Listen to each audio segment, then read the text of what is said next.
The wind was a torrent of darkness among the gusty trees.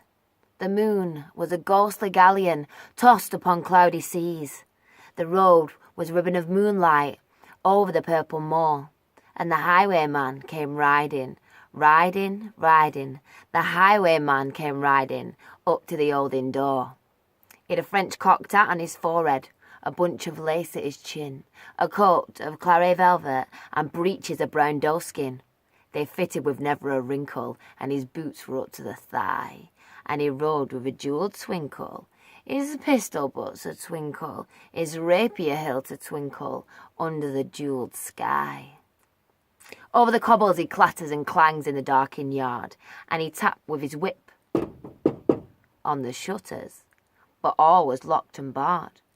He whistled a tune to the window, and who should be waiting there but the landlord's black-eyed daughter, Bess, the landlord's daughter, plaiting a dark red love knot into her long black hair. And dark in the old inn yard a stable wicket creaked, where Tim, the ostler, listened. His face was white and peaked, his eyes were hollows of madness, and his hair like mouldy hay. But he loved the landlord's daughter, the landlord's red-lipped daughter. Dumb as a dog he listened, and he heard the robber say, "One kiss, my bonny sweetheart. I'm after a prize tonight, but I shall be back with the yellow gold before the morning light.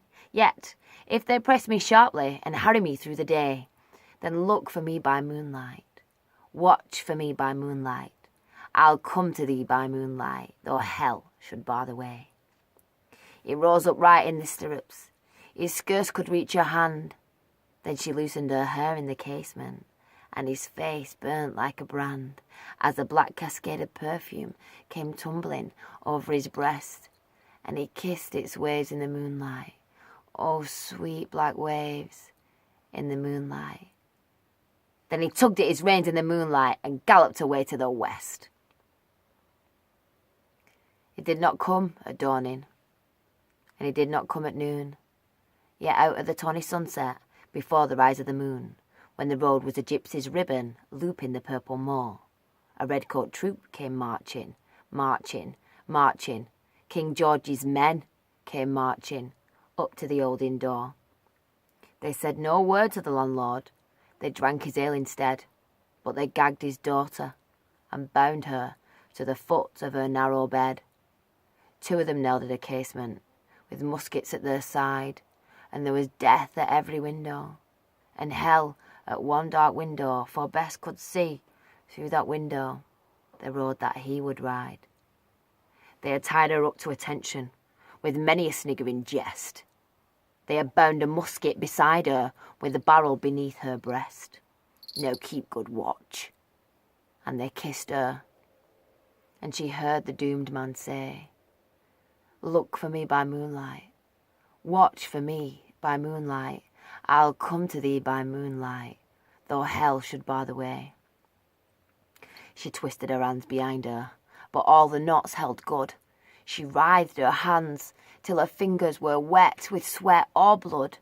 They stretched and strained in the darkness, and the hours crawled by like years, till now, on the stroke of midnight, cold on the stroke of midnight, the tip of one finger touched it. The trigger, at least, was hers. The tip of one finger touched it. She strove no more for the rest.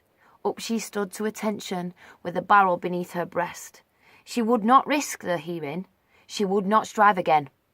For the road lay bare in the moonlight, blank and bare in the moonlight, and the blood in her veins in the moonlight throbbed to her love's refrain. Clot, clot, clot, clot. Had they heard it? The horses' hooves ringing clear. Clot, clot, clot, clot. In the distance, were they deaf that they did not hear? Down the ribbon of moonlight, over the brow of the hill, the highwayman came riding, riding, riding. The redcoats looked to their priming. She stood up straight and still. Clot, clot, in the frosty silence, clot, clot in the echoing night. Nearer he came, and nearer her face was like a light. and her eyes grew wide for one moment, and she drew one last deep breath. Then her finger moved in the moonlight. Her musket shattered the moonlight, shattered her breast in the moonlight, and warned him with her death. He turned, he spurred to the westward.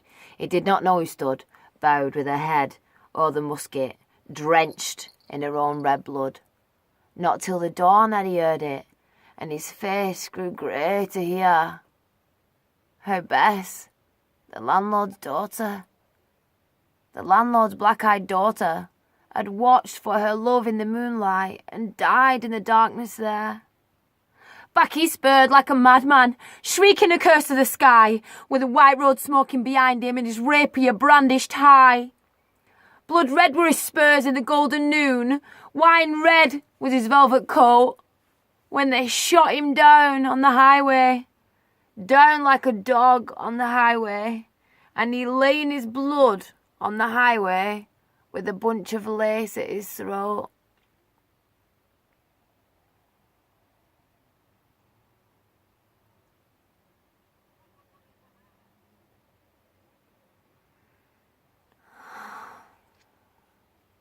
Yet, still, of a winter's night, they say, when the wind is in the trees, when the moon is a ghostly galleon tossed upon cloudy seas, when the road is a ribbon of moonlight over the purple moor, a highwayman comes riding, riding, riding.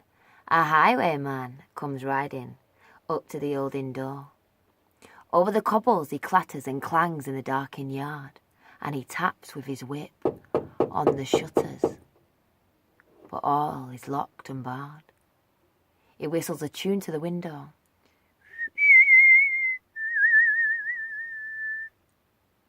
And who should be waiting there but the landlord's black-eyed daughter, Bess, the landlord's daughter, plaiting a dark red love knot into her long black hair.